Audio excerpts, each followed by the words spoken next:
Welcome to the Inclusive Heroes Podcast with your host, Miguel Joey Aviles. Buckle up as we highlight and celebrate leaders who make inclusion happen in their world of work. If you're an HR leader, a DEI practitioner, an ERG champion, recruiter, or ally, this podcast shares the stories of how leaders raise awareness, cultivate courage, and achieve organizational transformation.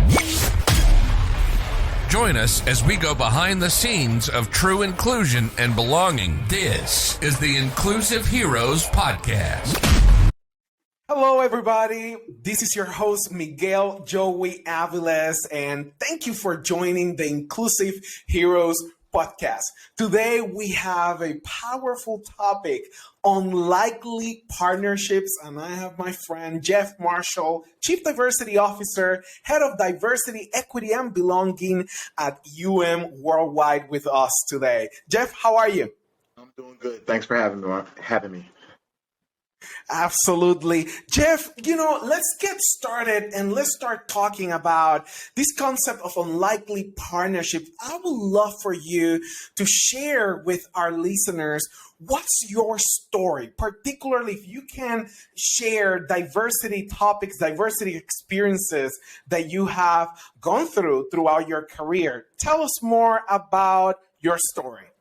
Yeah, my story's an interesting one, and I'll make it somewhat concise. But I actually went to start in my school upbringing. I went to a school in Pennsylvania that was for the children of veterans. So it was a really interesting place because it was in the south central part of the state, but most of the students there were from the Philadelphia area. And so the school itself was probably 97% Black students, but we were in an area that was predominantly white. The teachers and the staff and the house parents, it was a boarding school as well, a free boarding school for the children of veterans. And so for a lot of our parents, it was a way for them to get us out of the environments that we were in. And so I went from 2nd to 12th grade. And the interesting part about that was I remember when I was going to college having a conversation with an old friend that went to this school. It's closed, unfortunately, after more than 100 years. It was called Scotland School for Veterans Children. But I had a conversation with a friend, and he said, we were up at Scotland, and never did we ever have to worry or have a thought that a teacher or a house parent or someone didn't like us because we were Black or was racist, right? And so it kind of, it was interesting being in that environment and then going to college where I was at a predominantly white institution, played sports, and then started, close to my senior year, started the first Black student union on this campus, which we actually ended up, student government wouldn't approve us because of the name, the Black Student Union. So that was kind of my first brush with kind of working in the diversity space, although I had no idea then.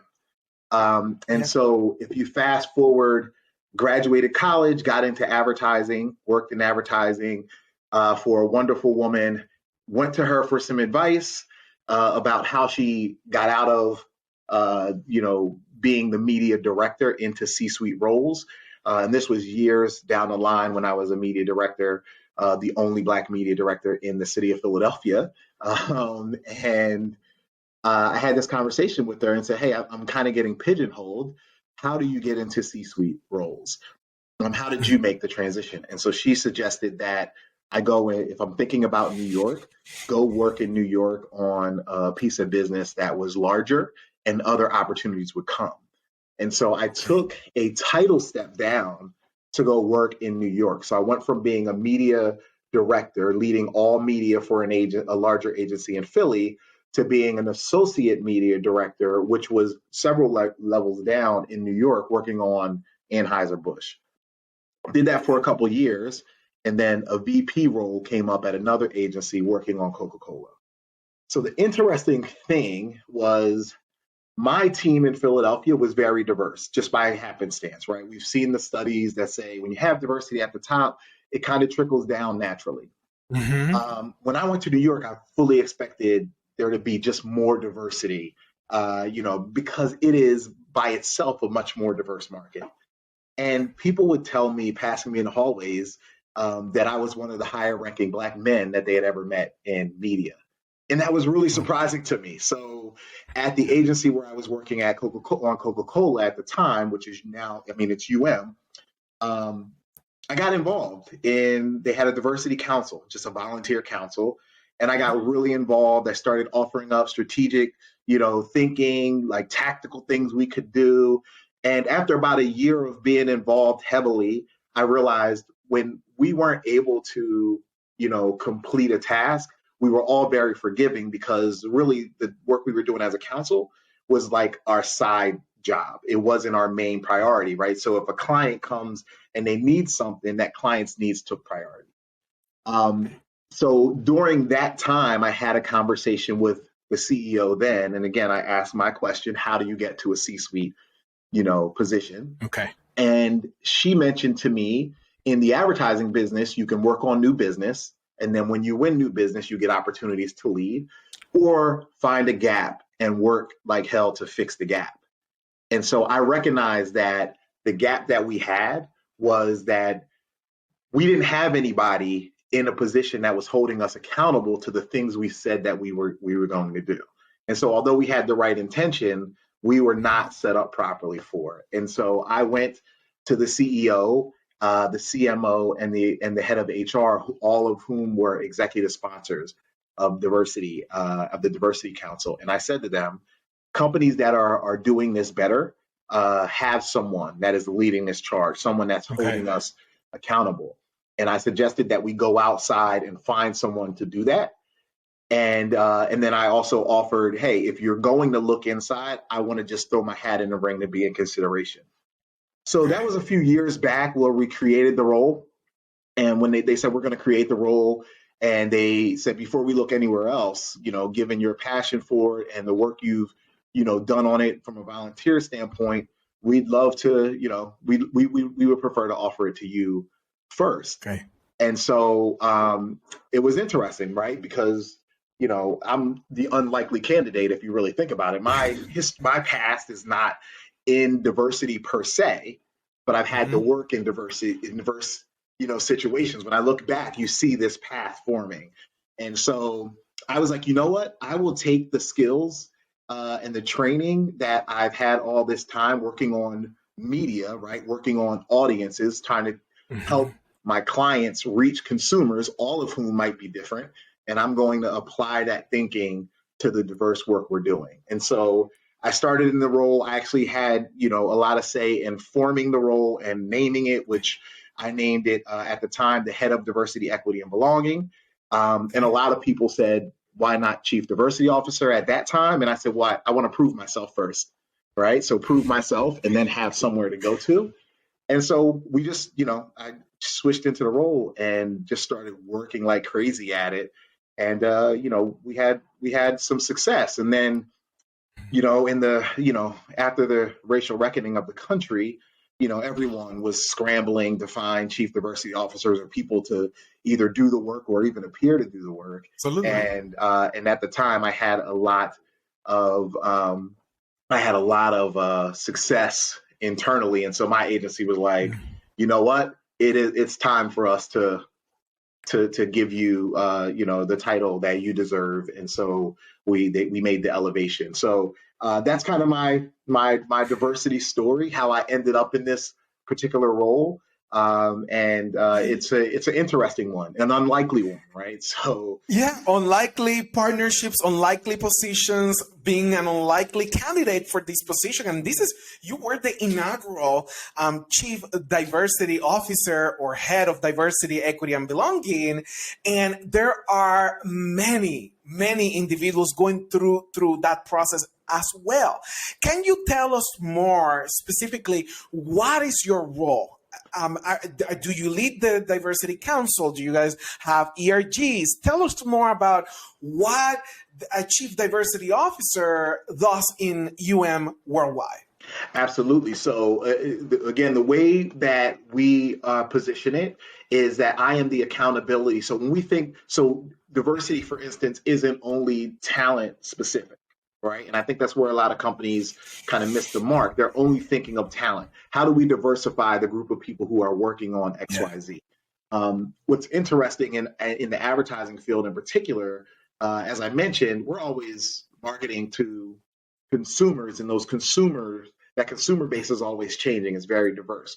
So it would behoove us to kind of look like that consumer base if we really want to authentically connect our clients' work to those consumers. And those consumers are looking for that authentic connection. So there is a talent piece to it, but also I have to be the accountability partner in other areas. So take, for instance, in the business we do, like who we do business with. Like, do we have diverse suppliers? Even, are we considering, diverse suppliers in something as simple as when we're in office ordering lunches for meetings, right? Like just simple as that. When we order trinkets and things for new employees that come in, do we have a diverse supplier list? When we do, videos in-house or videos that we might use for our own marketing purposes, what does that list look like? So there's that. Then there's also the client work that we do, right? Are we partnering with clients who are aligned with us in this particular effort? And if we are, how can we better partner with them, right? So we're in a client-served business. Most of what we do is provide them marketing expertise. But what about our contracts with those clients? Is there something in those contracts that doesn't enable us to be as diverse as we'd like? For instance, do we have to fill roles in a time frame that ends up being so restrictive it acts as a hindrance to our ability to diversify?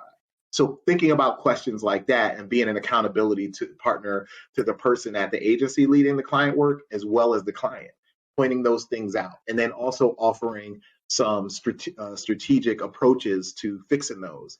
And then lastly, with regards to the community, right? Like, we work and we play in these different markets and areas, but how are we contributing back, right? How are we, to quote one of my friends, how are we, making deposits as opposed to just withdrawals? Yeah. So that's I'm just the accountability partner in all those senses. So someone might be in charge of talent, the head of HR. And so when I'm talking to them about strategy, someone might be in charge of the work we do with clients, to say, the head of, client services. So I'm working with them in that sense. And that's really what I hear. Yeah, and what I hear is embedding diversity, equity, and inclusion throughout the entire business, rather than just looking at representation, which is often what has happened historically. And throughout your story, through your role in Worldwide, you have been talking about unlikely partnerships. Can you help us understand what you mean by that? So it's interesting. First of all, I am all about relationships. I just have always been a person who, I like meeting people, learning about people. And then I am one of those people who is kind of a connector, right? So if I meet someone and I recognize this is what they do, I'm always thinking of who do I know that could probably help them get to where it is they want to get to. It's just in my nature. And so the interesting thing with being in media is you work with a lot of organizations as partners. And so what I decided to do was, everyone in the world is trying to solve this diversity issue, right? And really the issue with regards to talent or any of these spaces is there are groups of people who have historically been excluded from the business in one way or another. And so what I decided was, we're all kind of working in these silos. Agencies are working amongst themselves, trying to make their own agency diverse. Partners like, the Viacoms and the NBCs and so forth, they are working in their own silos. And so I started looking at who can we work with that is not someone you would think we would be working with in this particular space, right? Your natural inclination would be, we'll work with another agency to solve this problem. And I have no problem doing that. But instead of doing that, I try to view, the problem at more of a macro level and say, okay, who else could add something different to my desire to help diversify the advertising space. And that's how you end up having some different unlikely partnerships. So, and I know that organizations often obsess with the concept of representation, and we sadly many of us stay there, with the goal of achieving representation, achieving that kind of diversity. But we know that is much more. It takes intentionality, guidance, purpose. And you recently launched a program that you all call Breaking Media 101 program. I would love for you to share with the audience a little bit more about the program, particularly about how it's changing the narrative of pursuing a career in the media and advertising industry. Absolutely. Breaking Media is something that is near and dear to my heart. It is derived from my own personal experience, as well as some of the experiences of other people I've met, just in my own advertising journey. And so I fell into advertising, and I really fell into media specifically. So the way I ended up in media was I interviewed at an advertising agency with multiple departments because I just thought advertising seems cool. I didn't study it. And I asked the head of HR when all of the departments offered me the role, they said, you can pick. I didn't know which one to pick. So I asked who would be good people to work with, and they suggested the media group. When I joined that media team, it was a phenomenal experience. Fast forward 20 years later, when I walk through our offices and meet young Black and brown people and ask them, about how they landed at our agency, what I was finding was a lot of them were taking roles as a foot in the door. And what they were really doing was, what they were really looking for was a role that was maybe didn't even exist at a media agency, but existed at, say, a creative shop. So I'll use, a term like an art director. We'd have people who were doing work that was really in Excel all day. And what they really wanted to do was be making content for a client. And what happens is you sit in that role for a year or so and you realize, like, this isn't where I want to be. And they were exiting the industry. And so there was that. And so what we recognized was the issue was young people didn't know about media advertising at all. Like, they just didn't know about it as a career, path. And so we recognized that was the missing piece. If we started to talk to more people about what this particular space does, because people think advertising, they think creative. So we said, well, this is media. Here's what we do.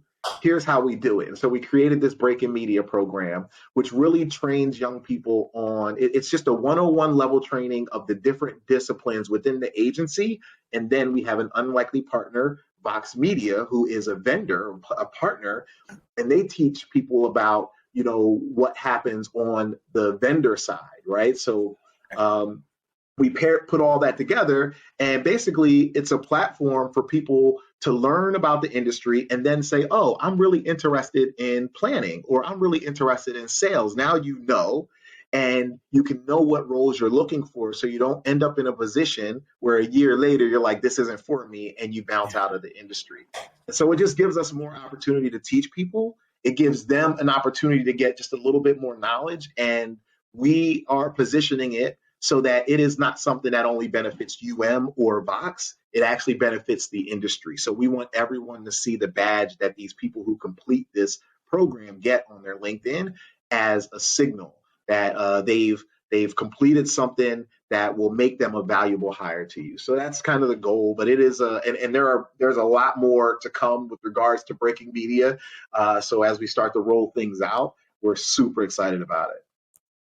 Yeah, it's powerful because you're increasing awareness about these opportunities. And often, in my experience, when people don't have awareness about these opportunities or fields, how do we expect them to grow and get there. And particularly, this also will help eventually with getting more diversity in C-suite roles by increasing awareness. Are you partnering with specific schools or targeting HBCUs or tell me more about that. Yeah, so what we wanted to do was we started off.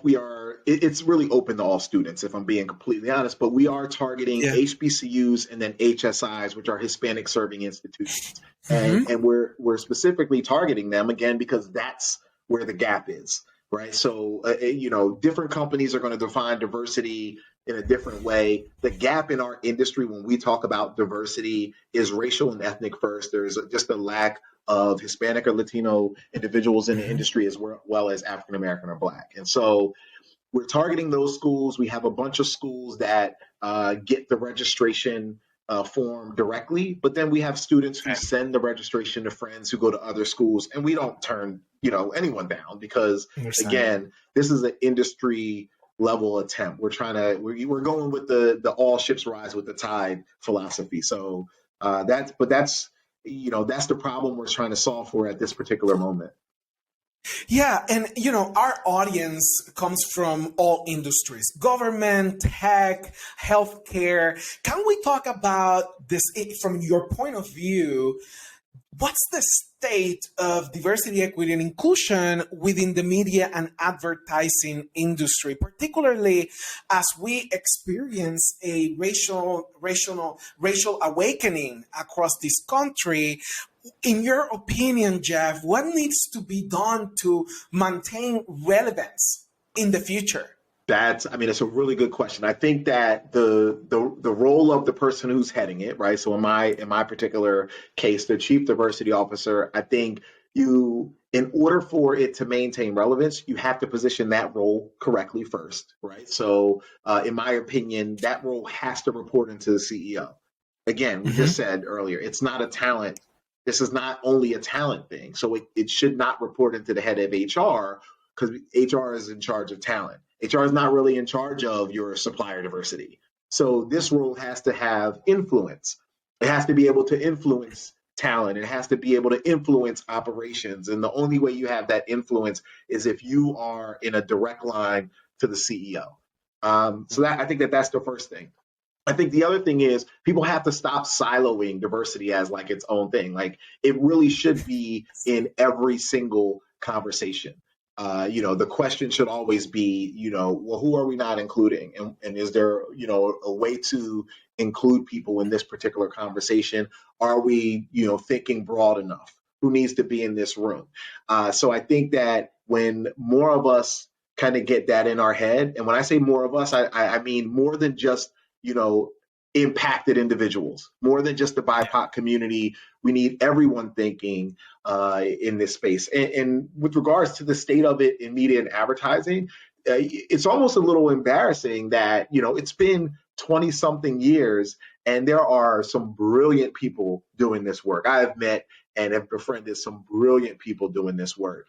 And still that needle has barely moved off of that 5, maybe 6%, number within the entire industry. And it's, I think that we have to, as an industry, we have to really start putting in place some strategies and tactics to really, tackle that, to move that needle. So I think the relevance is necessary, as America's population starts to become more and more diverse. And consumers or users of products, when people realize that those are the same people that work at your companies, right? So the same pressure they put on businesses that they intend to buy from, like they're like, do you align with my values? They put that, they're going to put that same pressure on you as an employer. And so I think that when organizations start to recognize that, they'll realize that diversity is extremely relevant, and it's just going to get more and more relevant as the days and weeks and months and years pass by. We just went through a historical year. We had COVID-19. We had the different situations that are race related within the Asian community, within the Black community, the Latinx community. And there you are, as a director, chief of diversity and inclusion and equity and belonging. Can you paint a picture to our listeners about the challenges that you are leading head on? Some of the challenges that we face, one challenge that we face is people recognizing that, first of all, I'll say this: diversity is more than just race and ethnicity. Let's start there. It really depends on where you are in the world, right? Because it might be, there might be a gender issue. It might be, you might also be needing to deal with, it might be a neurodiversity issue, right? So define diversity for your organization with an understanding of what are we missing. I think the other challenge that we're up against, and I think this is specific to my industry. It might not be specific to my industry. Let me walk that back. I think this is probably happening in other industries as well. But in everyone's rush to diversify, we've ended up in this space where people are doing what I'm calling circular poaching, right? And so in company A's rush to get diverse, they are looking for, we need senior Black talent. And so they're just poaching senior black talent from company B, who then needs to fill that role. And then they're, poaching senior Hispanic talent from company C. It's just instead of actually figuring out how do we just get more people that have transferable skills into this space. And I would bet that is happening in many different industries and not just my own. So I think that's one of the biggest challenges that we're facing. And what that also does is it hurts from a retention standpoint, right? Because, because they're not, a lot of times it's not the employees that are going and seeking the roles, it's the companies coming and looking for those employees. And so now you've got a retention issue and you end up with a leaky bucket. You bring in some more talent, some more BIPOC talent leaves. And so that's one of the big challenges for sure.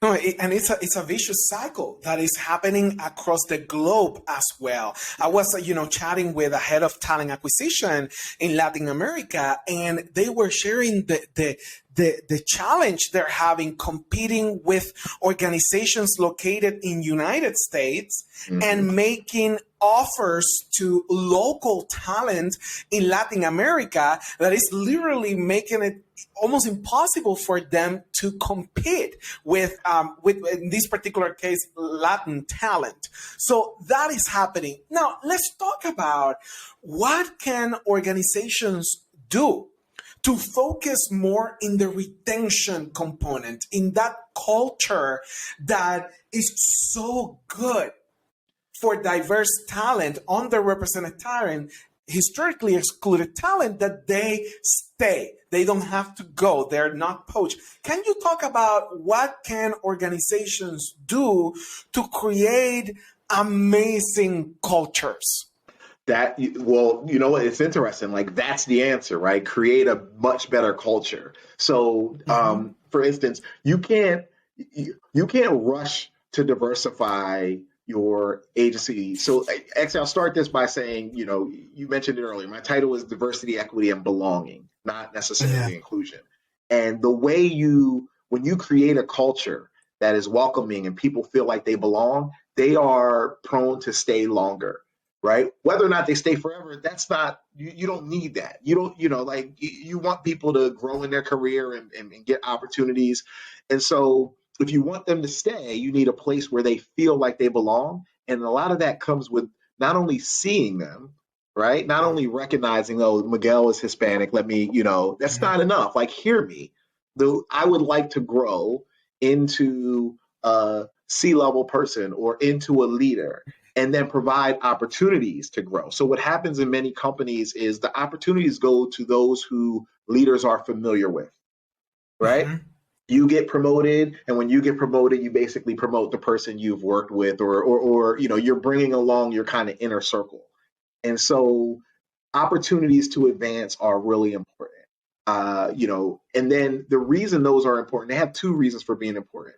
They're important for the person, but they're also important for that new person you're bringing in, especially at a lower level, they want to look up the ladder and see people that look like them. They want to see, oh, there's a path forward for me here.